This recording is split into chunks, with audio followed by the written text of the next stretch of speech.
lives of many women. At least 1 in 10 females suffer from endometriosis. Well, at the weekend, a group took to the streets in Glasgow to raise awareness of the condition and to campaign for better access for medical treatment across Scotland. So let's find out more. Joining me today is Anne Devlin, who's been successfully treated for endometriosis, and also Claire Watson of the Fife Endometriosis UK support group. Thank you both very much for joining us. Anne, first of all, what is endometriosis? Can you explain it a bit?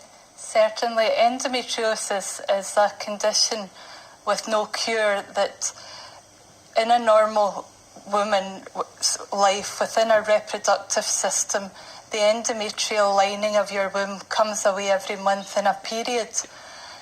Pain is not normal, and we've been led to believe that it is because it is so common. People talk about period cramps.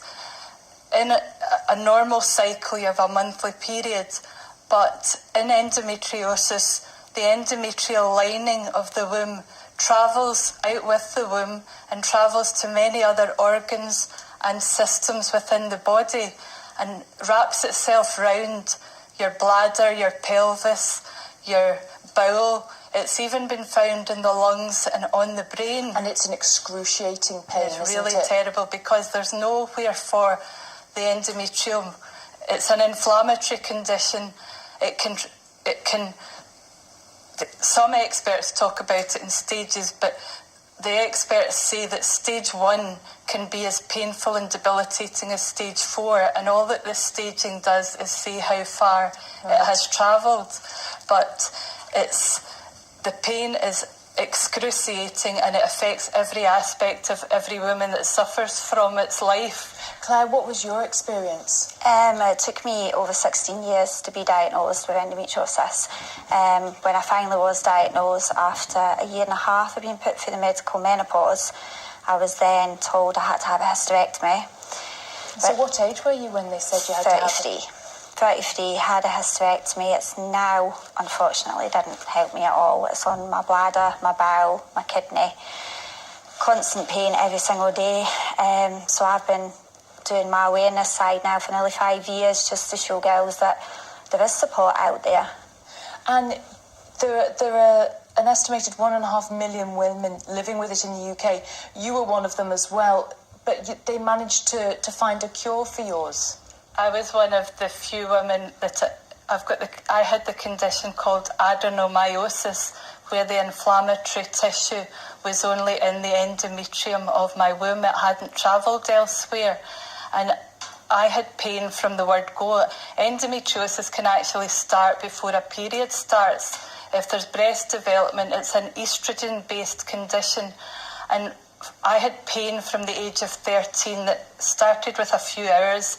Then it would be 2 days, then it would be 3 days, then it would be a week.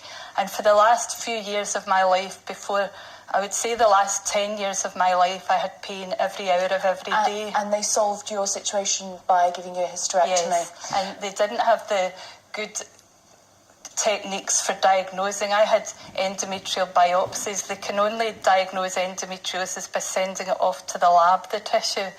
And I had a scan before. I was a community nurse and midwife in the Isle of Mull for 8 years. And the consultant obstetrician and gynaecologist who came to Oban every week to see patients scanned me in Oban and said that I had fibroids.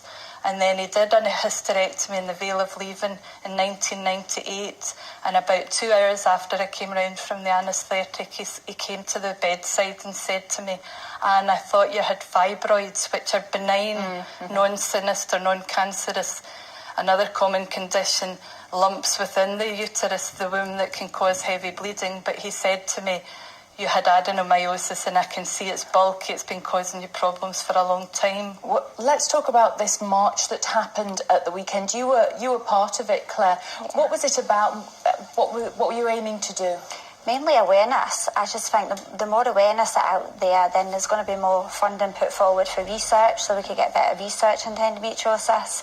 And mainly to show girls that there is support out there, that they're not alone. It's a very, very lonely disease. When I was diagnosed, I felt so alone, felt like nobody understood. Friends and family are great and they can support you, but having somebody there who can turn around and say, I understand what you're going through, makes a huge difference. You're wanting more units designed specifically for women to get help. How's that progressing? It is getting there. Just now we only have 2 in Scotland. There's been 1 confirmed, and can tell you more about that, in Glasgow. And then we're hoping that more units that come down, it's then going to filter down to the rest of us, and just get better healthcare, better understanding. And very briefly, because we're running out of time, when will we see the units opening? Well, it was my MSP, Kenneth Gibson, who I wrote to when I saw the march in 2016, and he got cross-party support at the Scottish Parliament, brought the debate called It's OK to Talk period, and he campaigned, and we got the reassurance from the Public Health Minister for the accredited units, which are the multi-specialist units. I'm sorry, we're running out of time, unfortunately, but Claire, very briefly, you run the 5 support group. Yeah. What's the website, please? Mainly find me. You can get me on Endo UK, and they will forward you on to me. Thank you both very much for your time. Thank you.